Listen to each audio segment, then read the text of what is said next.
welcome to another Coffee with the Column, and thank you for joining me, and a happy new year. It's 2023 and I'm turning 60. I can't believe it. I'm turning 60 in March of 2023. Those years absolutely flew. Time is the one truly irreplaceable resource. Time is inexorable. It just keeps marching on. And the speed of life, by the way, is 60 mph, 60 minutes per hour. Don't forget that, okay? But I'm here to talk to you about setting goals for 2023. And if you've been following any of my work over the last period, you'll know that I'm absolutely not the hustle guy. I'm probably the anti-hustle guy. Stop hustling. There are those people out there who are telling you you're a loser if you don't hustle 24/7 towards some goal, typically and usually a material goal. I disagree entirely. For me, it's all about balance. For me, everything in moderation, including moderation itself. And to that end, I'm going to talk to you about setting 4 goals. In our work in our Wigwam business over the last number of years, we learned through working with other people that there are 4 areas in life that are important to most people: health, wealth, relationships, and spirit. Health, wealth, relationships, and spirit. And I'm proposing to you that you would set 4 goals, and only 4 goals, for 2023, and give yourself the time to allow them manifest in your life. Set a health goal for you for 2023. Set a wealth goal, not that you'll make $1 million or €1 million or $1 million whatever. Set a wealth goal, something that will make you feel better about your financial position by the end of the year. Set a relationships goal for 2023. How do you want your relationships with your significant others to be at the end of 2023? And then set a spirit goal. And by spirit goal, I mean set a goal that is going to look after you. Poyomf, P-O-Y-O-O-M-F. Put on your own oxygen mask first. Set a spirit goal. How do you want to feel about you this time next year? And the most effective way that I have found to achieve goals is to make the week count. To make the week count. We use that phrase, win the week, win the war. And the war is a war against apathy. The war is a war against procrastination. And if you win the week and consistently win the week, well, then you will win the war.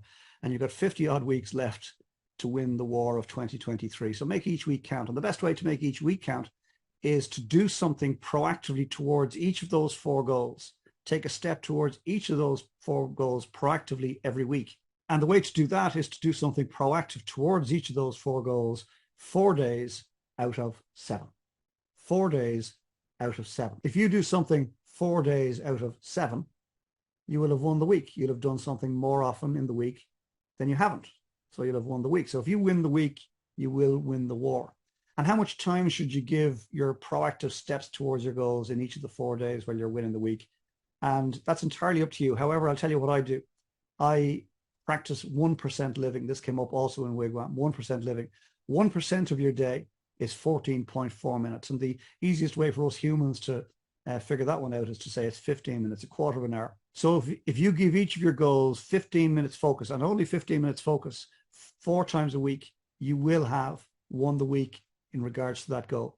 And if you do that for the next 50 odd weeks, well then, I guarantee you will either have achieved your goal, exceeded your goal, or be significantly closer to your goal than you are today. Very simple. So to recap, set 4 goals: health, wealth, relationships, and spirit.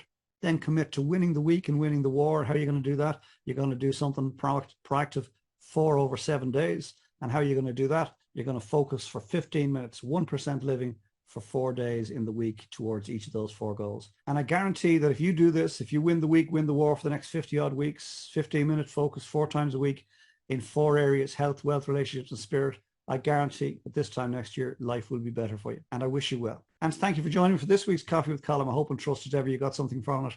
Please consider what's been shared here today and apply it into your thinking for this next week. And then very importantly, come back next week and we share another coffee together and I'll ruminate on some other aspect of life and business. In the meantime, get some great coffee for sure, get some fresh air, get some R&R. If you spend too much time alone, I recommend you go out and meet some people now that we can. We're allowed back out into the world. If you spend too much time with people, I recommend you spend a little time alone and get to know yourself. And then when the time is right, and only when the time is right, get your head back in the game, get organized for the week ahead, get stuck in, make next week count, win the week, win the war. And I'll see you here this time next week for another Coffee with Column. Slán. I love great coffee. Talk to you soon. Bye for now.